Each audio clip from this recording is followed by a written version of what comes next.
Good morning, everyone. I'm Andrea Mendez-Barrutia. I'm the Director of Community Engagement for the Hispanic Collaborative. Thank you all for joining us this morning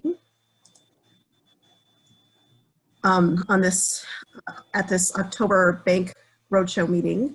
And I also want to share a happy Hispanic Heritage Month on this final day of the month-long celebration. As a reminder, the purpose of the monthly Bank Roadshow series is to support Milwaukee's banking, financial, and frontline entrepreneur support community with in-depth information on the entrepreneurial ecosystem programs and services in order to strengthen our community's existing and budding entrepreneurs. This month's presentation will cover the Local Initiative Support Corporation, also known as LISC, and thank you to Beth Haskovic for joining us today. And I will hand it over to her so she can present, and then we will open it up to Q&A. Great, thank you so much for that warm introduction. My name is Beth Haskovic. I'm the Commercial Corridor and Creative Placemaking Program Officer at the Milwaukee LISC office.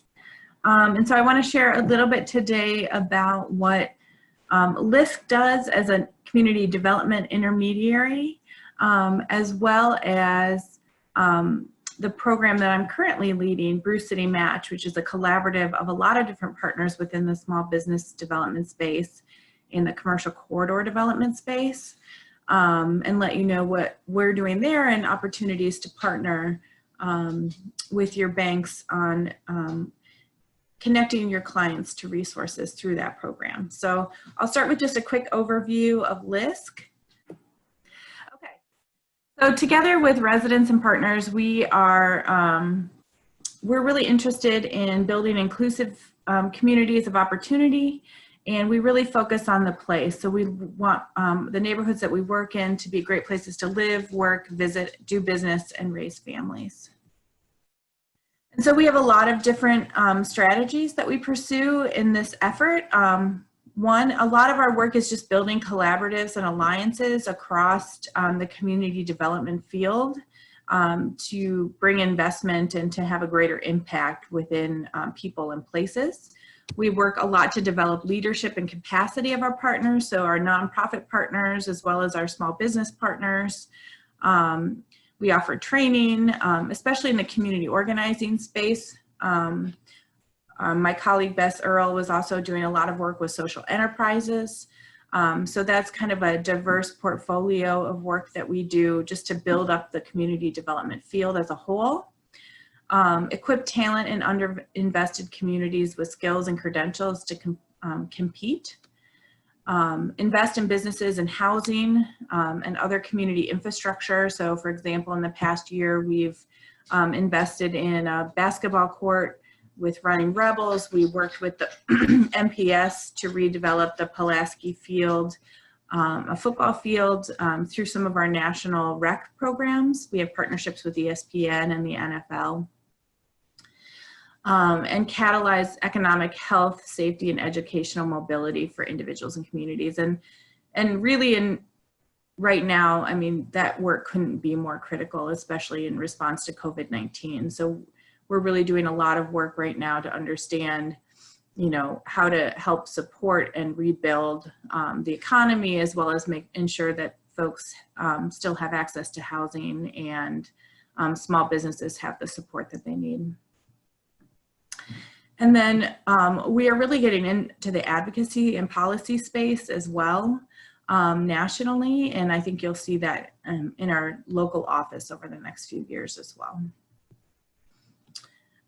We are an investor, a capacity builder, a convener, and an innovator. So we do our own lending as a CDFI nationally.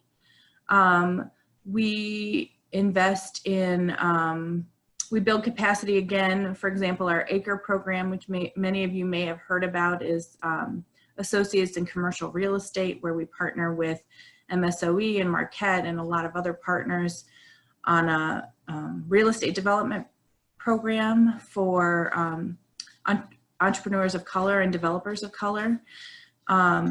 We pool public and private dollars. Right now we're working with Milwaukee United and their initiative on an anti-displacement fund.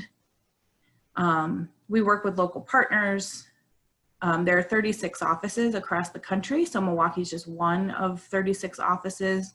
We offer grants, loans, and technical assistance. And then we work to support people in places, and that's the work I'm going to focus on for the remainder of this.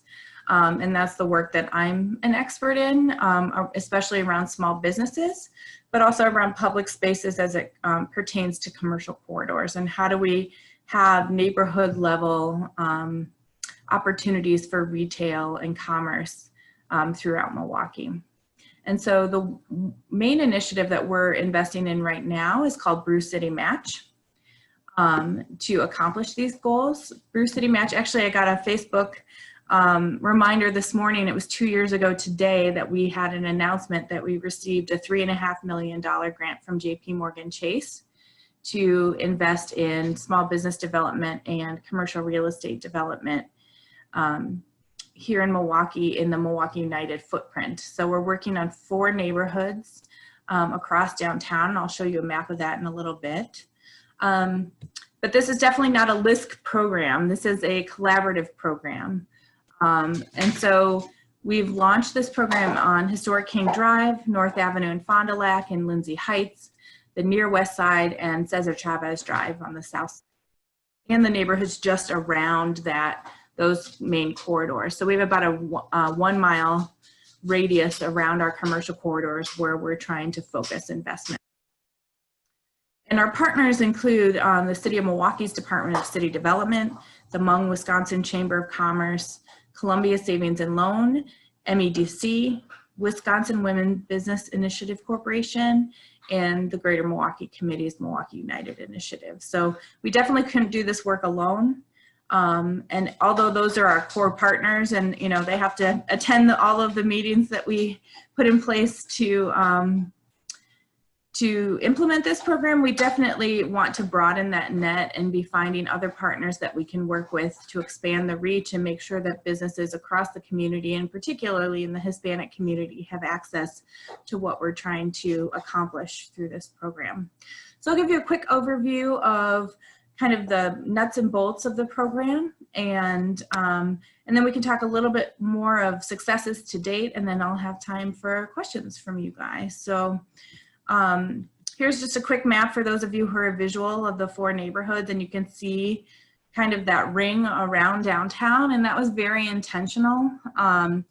We all know that there's been billions of dollars in investment in the downtown area over the last few years, and that development isn't being seen at the neighborhood level, even at scale. And so we want to make sure that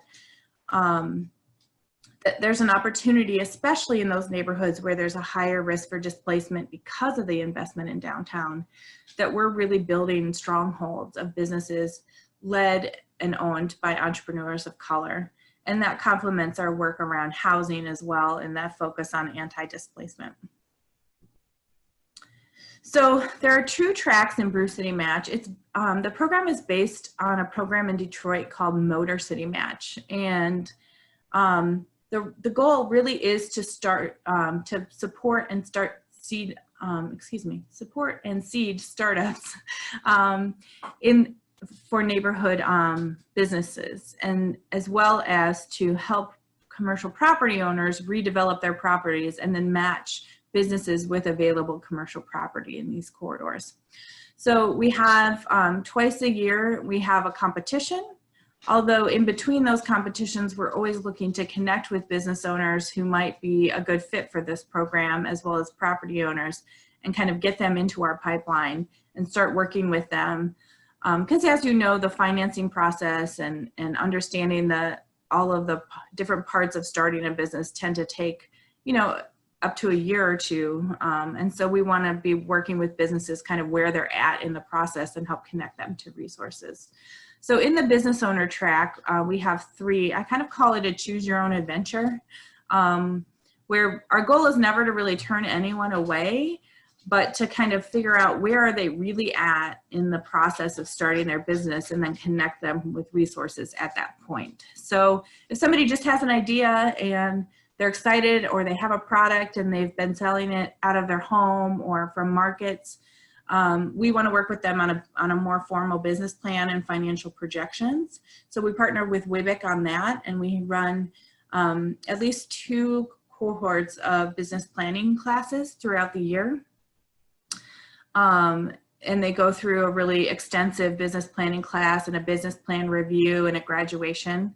And then once somebody has a business plan and they're interested in being in the neighborhoods that Brew City Match works in, we help connect them with space. So that's what I was mentioning, that matching process between some of the property owners and business owners, but also identifying other vacant space in the corridor and helping match property owners to proactive and property owners that we want to work with, who are willing to, like, you know, put some resources into their space with these business owners. And so we work a lot with the city of Milwaukee on that, as well as the business improvement districts. And we also are kind of working with the city to understand how can we support proposals for city-owned commercial properties, and help vet those businesses and give that additional level of support through Brew City Match and helping them own those city-owned properties if that's something that they're interested in. And then the cash track is a combination of financing and grants. So it's predominantly small business financing, and we partner with the Hmong Wisconsin Chamber of Commerce on that. JP Morgan Chase did give us lending capital for those loans. But we do see that as an opportunity to partner as well. For example, we do have a limited amount of capital, and the Hmong Wisconsin Chamber is a small CDFI. So in some cases, we've brought in WIBIC, MEDC, or other funding partners to kind of match the financing available through the Hmong Wisconsin Chamber of Commerce. And then those cash track winners also receive grants up to $5,000 for architectural and design services to build out that space, as well as marketing grants for their business. We find that those are 2 areas when folks are planning a startup that there's some additional support needed, and often those things get cut when the reality of needing a little bit more inventory or a little bit more equipment come into play, and we want to be able to provide a little bit more cash there. We do work a lot also to ensure that the business owner isn't investing significant money in the build out of the commercial space, that's the responsibility of the property owner. And that we have some grants available through that track to help support the property owners so that those costs aren't passed down to the business owner. And so the building owner track, again, we have that matching service. We have pre-development support through building assessment and design grants up to $5,000 for architectural and design or building assessment costs. And then cash track, both again in financing as well as grants for the development of the property. And we have a partnership with the city of Milwaukee. So if an eligible property we're providing a grant for, they can also be considered for the white box and facade grants through the city of Milwaukee. Successes so far. We've commissioned market analysis reports for 3 of the neighborhoods. King Drive already had a transit-oriented development study done by the city of Milwaukee. Those are all on our website. We've also developed marketing sell sheets for each neighborhood, which is a great resource for business owners and developers or property owners to just talk about the market statistics in the neighborhood and some of the assets and other investment happening in the neighborhood, as well as getting input from residents and stakeholders of what types of businesses they want to see in the neighborhood. So I have included those links to those in this PowerPoint. And I think Andrea sent that out, so you would have access to those. Those are also on the Brew City Match website. We developed the Brew City Match branding and online portal where we have a shared application system. So all of our lenders have access to the same information, and we have a common loan application. So businesses can be considered for financing from all the CDFI partners with filling out just one application, which helps just to streamline the support for the businesses. And it gives us an opportunity to talk, across the small business development support ecosystem about a particular business that might be seeking resources from multiple organizations, which we found really beneficial in this process. We replicated the pop-up MKE pilot, which was a a temporary space for business owners to try out their products and for a short-term, low-risk investment. So in the first year, we worked with 19 businesses. Rita from Alakui, whose photo is here, was one of those businesses. Rita is now being considered as a finalist for Brew City Match, and we're helping her find a space to expand her business, which we're really excited about. She makes homemade soaps and was located on Cesar Chavez Drive. Chris might remember coming to her shop. She has great products. She's looking to expand. She also was awarded a $10,000 grant from COVID-19 response through LISC and their national office grant program. So she's a great example of a business owner that's kind of working through this process of expanding her business and finding support along the way on each step to see how we can work with her to expand. We've completed 2 rounds of applications. In the first round, we had 59 winners. As you can see in the right-hand column, we have 98 winners now that we're working with, both through the business owner and the commercial property owner tracks.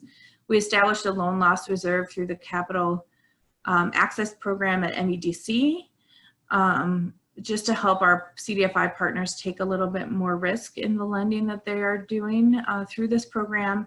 And then in response to COVID-19, we reallocated some of our funds and raised some additional support to create a COVID-19 emergency fund for existing businesses within these 4 neighborhoods. So to date, we've given out over $100,000 of grants just for rent and utility relief. We've done about $40,000 in 0% interest loans. And we have a pipeline of other projects that are more focused on reopening and the equipment and technology that businesses need to reopen safely. So that's been a big pivot where Brew City Match has really been focused on establishing these new businesses within these corridors. We also recognize, especially in today's economy, the need to retain existing businesses. So I believe we worked with 64 businesses across those 4 neighborhoods to give them a little bit of relief from everything that's happening. And I'm really proud that 94% of the businesses that we've been working with are entrepreneurs of color and 80% are women-owned businesses. So I just put together a couple of thoughts on how can we partner together to support these businesses, and I'm just taking some leaps of faith on what might be of interest to you all, but I'd be happy when we have a chance for Q&A to talk about this a little bit more. But I really think there's an opportunity to work together to create a pipeline of businesses who can have access to some of these resources through the work that each of you do. As I mentioned, we're always open to partnering on the financing of some of these businesses, and especially if we can bring some lower risk capital to the table for a loan where that complements what you're all able to do for your clients, we would be happy to do that. And then advising property owners and developers on the resources available. And I think across the board, like I mentioned, those marketing sell sheets are a great resource in order to just let people know what we're doing and start to let them know what resources are available. My vision and hope is that we can really create some catalytic opportunities for businesses. We're seeing, and I think this trend is across Milwaukee and probably across the country, we have so many food-based businesses who just need a hub, a place to operate from. We don't have enough commercial kitchen space to operate all the businesses that we're looking for. A lot of our businesses maybe aren't quite ready for operating a full-time space on their own. So more of that kind of shared space or market feel, like a food hall or a market like the Sherman Phoenix. We really want to leverage those commercial real estate dollars and work with partners who want to make big community assets happen, some catalytic projects in some of these neighborhoods where there's that opportunity. And so just helping to kind of spread the word and let people know that these resources are available. The grant currently goes through September of 2021, but because of COVID-19, we are looking at getting an extension on that. And then we're starting to build a sustainability plan so that we can sustain these resources in this model well beyond 2021. So with that, I'll just mention the Brew City Match website is brewcitymatch.com. And the marketing sell sheets are all on the resource page, but I did put links here. I can give you an example. I'll choose Clark Square. Oops. Nope, that's good. We can open it. Hopefully it'll still be sharing here. Just to give you an idea, we really want to focus on the opportunity and the assets where, you know, asset-based community development is an important model. So we just give a quick overview of some of the facts. For example, in Clark Square, family-based businesses are a huge draw because over 47% of households have children in that neighborhood. There's a very strong arts and cultural identity. Through the Pop-Up NKA program, we worked with an artist collaborative called Luna, which is a group of 20 to 30 Latina artists who have a variety of different mediums, from jewelry making to community-based art classes. So that's was a great focus of a business to bring to Clark Square because there is such a strong arts and culture identity already in the neighborhood. So it just talks about the assets, traffic counts, recent projects and momentum in the neighborhood. And there is some conversation also about the types of businesses the neighborhoods are seeking. So for example, in Clark Square, a pharmacy, food truck, commercial kitchen, food business incubator, like I mentioned, a Spanish language bookstore, cafe. Those are some of the ideas, the things that came up in our community sessions of things that the neighborhood is interested in and that the data supports. And so this one example of a recommendation from our market analysis was creating a Latino marketplace similarly to this Sherman Phoenix. And I think that the key thing is just letting as many people know about these resources as possible so we can get the right people at the table to make some of these things happen in our neighborhoods and really be catalytic in nature. So with that, I'll close that out. And Beth, were you trying to share that? Because it didn't come through? It didn't come through. It was still on the sorry about that. Okay. Well, if you, thanks for letting me know. I thought when I clicked on the link, since I was screen sharing, it would automatically. I don't know if you have to switch the screen that you're sharing, maybe. Okay, let me check. It opens. And I can also email it out afterwards. Yeah, and if you emailed the presentation, the link is in the presentation as well. Let me see. Thanks for that. I don't know how to just switch. Did that work? No, I think you might have to stop share and then like reshare your screen. Okay. Here we go. All right, did that work? Yes, that worked. Okay. All right, here we go. Real quick facts about the neighborhood. Just kind of the placement of the neighborhood and some of the attractive draws, some of the assets and things in the neighborhood, recent catalytic projects and investment, traffic counts, those different opportunities, as I mentioned, of what the neighbors are looking for in their neighborhood, and then some of the recommendations from the market analysis. One other thing that I'll mention, you know, during COVID, a new high school was built. So National Avenue in particular is ripe for businesses that are attractive to families as well as entertainment for teens, because there'll be a lot more traffic and families coming to National Avenue for that opportunity.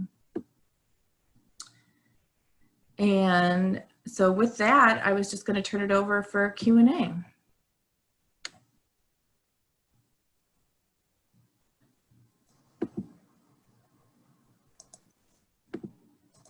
questions? Actually, Beth, when you say that the grant runs through September 2021, what are some of the deadlines prior to that? Like, are there specific deadlines? We are, we had pretty firm, we were kind of planning out 2 rounds in advance. Right now, we're just saying spring 2021, it will be the next round of applications. Because of COVID, it's been a lot harder to reach businesses and get the word out. So our last 2 rounds have taken a little bit longer to process because we've been reopening them to make sure that we're getting the word out. So we don't have a date set, but I would say probably February 2021 will be our next application process. However, we always like to connect with businesses and property owners before the actual application round so we can kind of see where they're at and start working them through and letting them know what kind of paperwork and what process, what are some of the materials we're seeking so people can start working through that well in advance. And we'll have at least 2 rounds, if not 3 rounds of competition in 2021. And then we'll be going through, our plan right now is to go through spring, so like June 2022 with the current grant. Hello, it's Darren. I'm on the bid, the Business Improvement District for the Burleigh Street. Bid is bid 27. And in our recent meetings, we've been talking about the centralized food areas, the food kitchens where entrepreneurs can have shared space. So we're trying to, there's a lot of vacant areas on our bid that we're thinking, could we help convert for that? So part of our concern was we are not sure who those food people are that would use it. Do you have like a list, or do you have lots of people that you know, if we help spur that would use those type of kitchens on Burleigh? We definitely have some businesses, you know, again, our focus is those neighborhoods around downtown, but we also know that in the reality of real estate is there might not be a good match within those neighborhoods. So we know that this is an issue in the city, and we have been talking with the city commercial corridor team as well on how do we think through this as a larger issue within the ecosystem. So yeah, we definitely have some businesses we could recommend, or we can help get the word out through our social accounts and our own contacts to make some connections there. Okay, I can maybe reach out to you. We're not too far from the Sherman Phoenix where we are, so it's not downtown, but still close to some of the areas you talked about. So, Yeah. But yeah, I'll definitely follow up with you about that. That's great. Thank you, Beth. This is all very interesting to me. And I work with the UWM SBDC, working with clients who are, well, one in particular that I'm thinking of has been looking for a space, but he's not very set on it. He doesn't have to be in any one particular space. Do you work with people to help them find which space they might fit into best? Because of all the ones that you mentioned, he might be open to any of them. Yeah, so that's part of, so anybody who wins within the space track, we connect them with the business improvement districts. We've done in-person commercial real estate tours as well as now virtual commercial real estate tours, which are a little trickier. And then we really support that connection between the business improvement districts and the businesses, and they help connect folks to other property owners or other, you know, they've scheduled open houses. So that's kind of the support that we provide, is just letting them know more about the neighborhood, helping introduce them to folks in the neighborhood. And then specifically, we have a list of available real estate within these 4 neighborhoods, and we give tours and help make connections. And then, you know, it's up to the business owner to kind of follow through and get a letter of intent or sign a lease at that point, and then we can look at financing. Great, great. Thank you. Mm-hmm.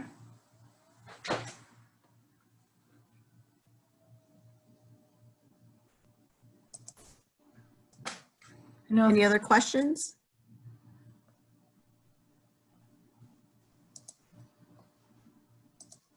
Beth, thank you so much. That was very informative, and we really appreciate it. Yeah, thank you. We will be sharing out the recording of this, and we would encourage you to share it with your colleagues so they can just, you know, take a look. Also share the deck. We will also provide more information on next month's Bank Roadshow, which will be on Thursday, November 19th, and that will be featuring the Wisconsin Economic Development Corporation, or WEDC. So thank you all again for joining us. We really appreciate your time this morning, and we know it's early, so we hope you all have a wonderful day. Thank you. Thank you. And Beth.